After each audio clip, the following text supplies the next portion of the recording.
All right. Let's We're do it. going, brah. Let's do it.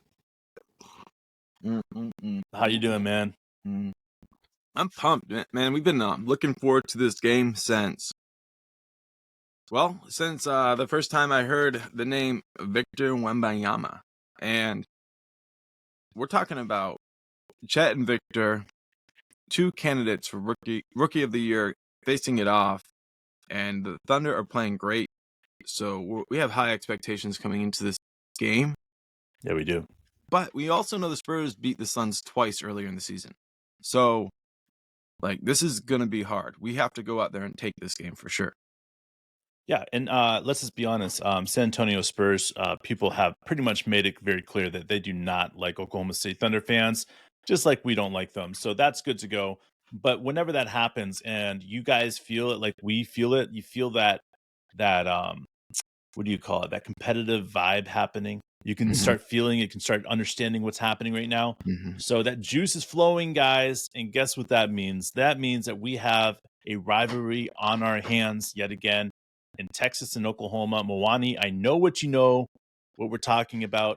That's right there is incredible to have. I'm excited about it. And whether Victor or Chet or whoever becomes the better known player, I got to say is that if they don't build around Victor, they don't get a couple more great picks, then there's no chance that Victor and the Spurs will win a championship over the next 10 years. They have to build a better team around Victor in order to be able to do that. Unlike the Oklahoma City Thunder, where the team's already built around Chet, and every piece that's already put there is all ready to go and do some crazy things.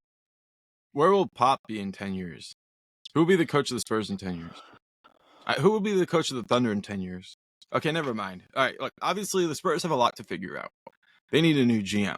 They need a new coach. They need new players around Victor. They have one thing right now. I mean, I guess Pop is they've good. Got a couple nice. They got a couple nice pieces. No, if you're talking about where the team will be in 10 years, like the Thunder, where will the Thunder be in 10 years? We should see a very similar team in 10 years. Where will the Spurs be in 10 years? RC won't be there. Pop won't be there. Any of those, Keldon won't be there. All those guys are going to be gone. It's just going to be Victor.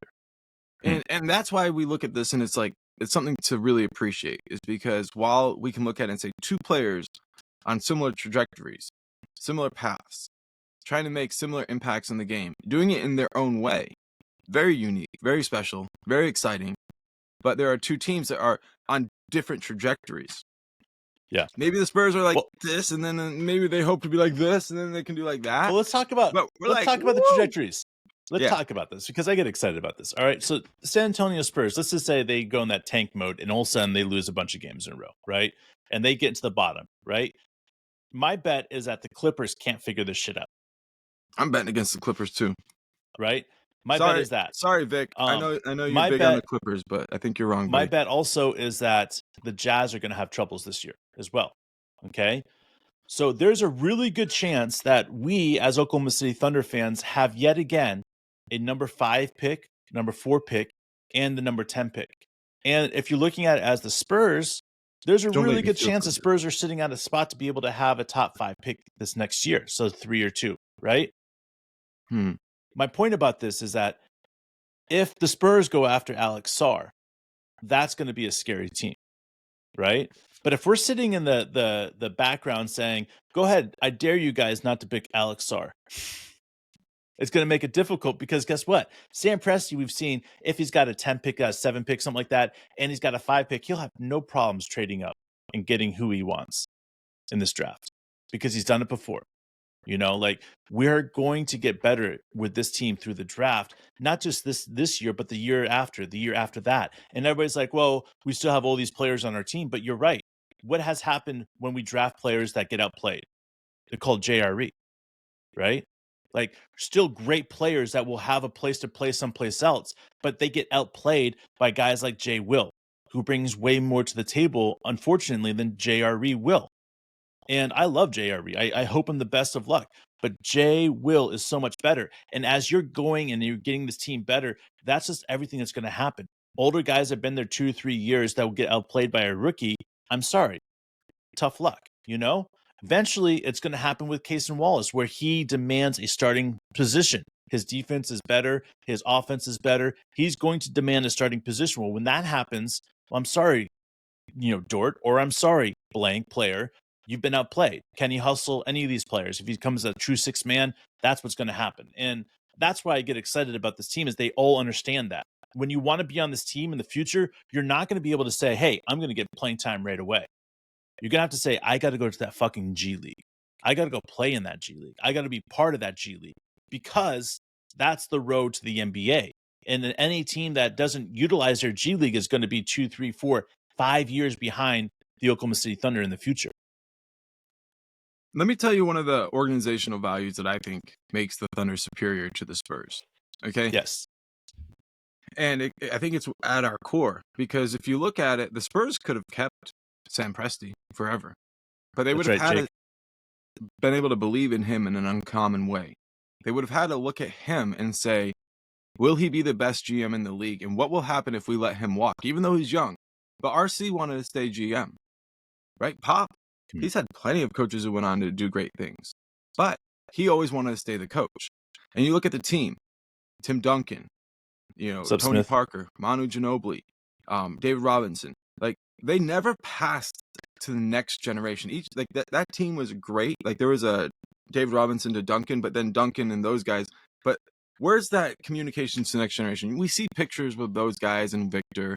Like they're acting like it's there, but the actual like transformation on the court, the back office transformation, the coaching transformation, it hasn't changed. It was really the same team for like 2 decades, and fundamentally all the important positions are still held by it. And they've seen a lot of people within their organization go on to do great things at other organizations, and they never gave it up the reins to the young people. And so when the Thunder went through this new iteration, they went young on the coach. They went young on the assistant coaches. They went young on the everything. This was Sam Presti saying, if they had given me the opportunity, I would still be with the Spurs, and the Spurs would still be winning championships. But they didn't. And therefore, I left, and I'm not going to say Coach Donovan's the only good coach in the organization.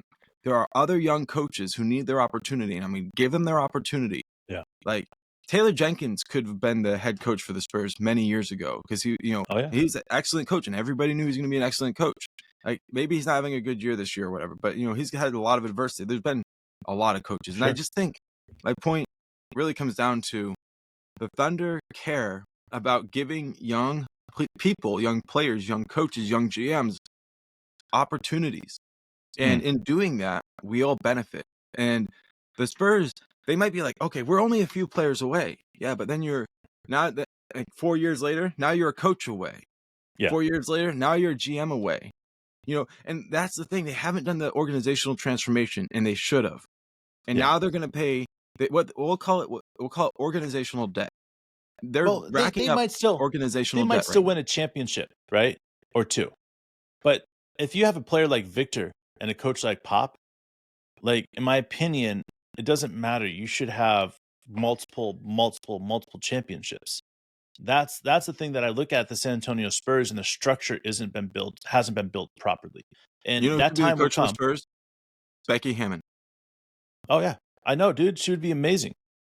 She's taking that Aces program around. I'm just like, they had so many good coaches and there's so many good opportunities for GMs like Sam Presti. If they could have just figured out how to like elevate themselves above the position and trust the young talent, they would be where we are now. They would be. They could have had everything we have. I mean, they knew Sam Presti was a genius. He's the one who scouted Tony Parker and was like insistent on getting him amongst many other players. They understood. They knew what they were losing when they lost him, and they still let him walk. They should have been like, no, I'm willing to elevate myself into this. But Clay Bennett had, let's just be honest, Clay Bennett had nurtured that relationship, recognizing that he was going to be the next owner to the Supersonics. Okay. He nurtured that relationship. Presti goes into Clay Bennett's office tomorrow and says, hey, like, listen, I got a new opportunity. I think I'm going to take it. You know why Presti will never do that? But what if he did?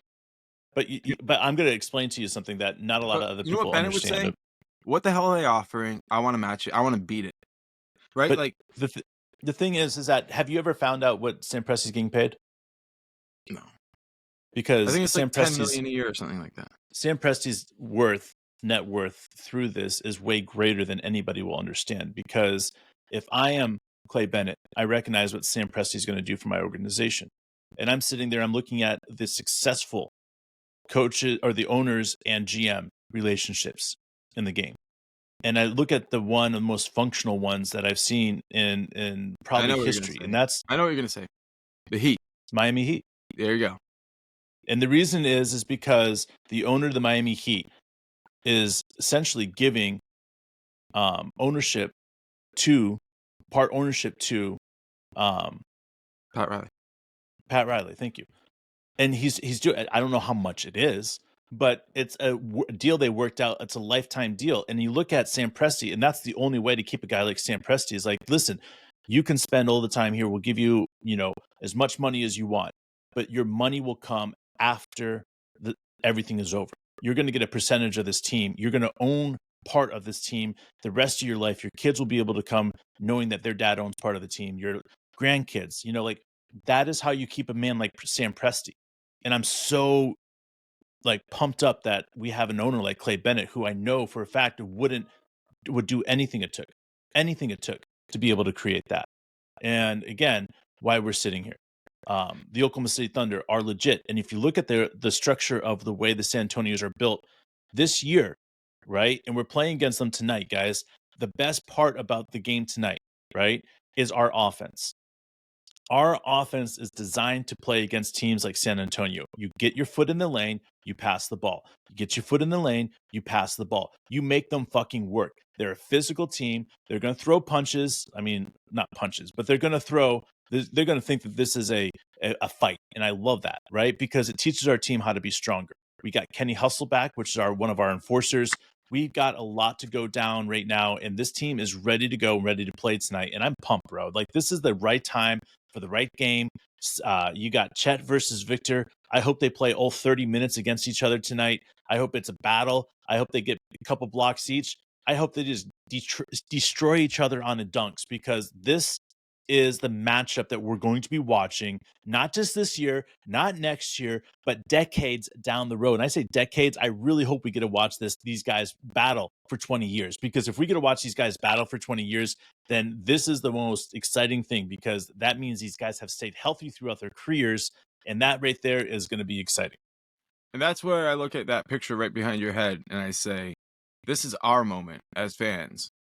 Bill Russell got signed, bro, or Wilt Chamberlain. Who is a better player, right? Who had more championships? These are different questions. Some people think they're the same question, right? Yeah, dude. Some people think that, and here's where I look at it, Chet and Victor. Some people will always say one was a better player because he had more points. And some will always say the other player was better because he had more championships. Sure. Buckle up, bitches. I hope you're on the right side of history, because we are. Real fast, Mark. Mickey Arson is the new owner to the Thunder, but I'm telling you guys, the deal was done with Clay Bennett, right, guys? And he's still partial owner. So when Clay Bennett bought the team, brought it to Oklahoma City before Mickey, right, became an owner, that's when I think the whole deal was done to keep Sam Presti here, not just now, but for forever.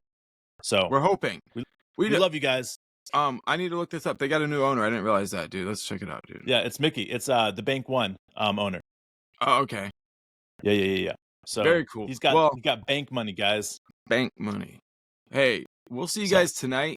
The game starts at 6:30 Central Time, Oklahoma time. Dave, 7:30. 7:30, baby. This is historic, guys. Can't wait to see you there. Hope to see you guys there. If you guys aren't there, we still love you.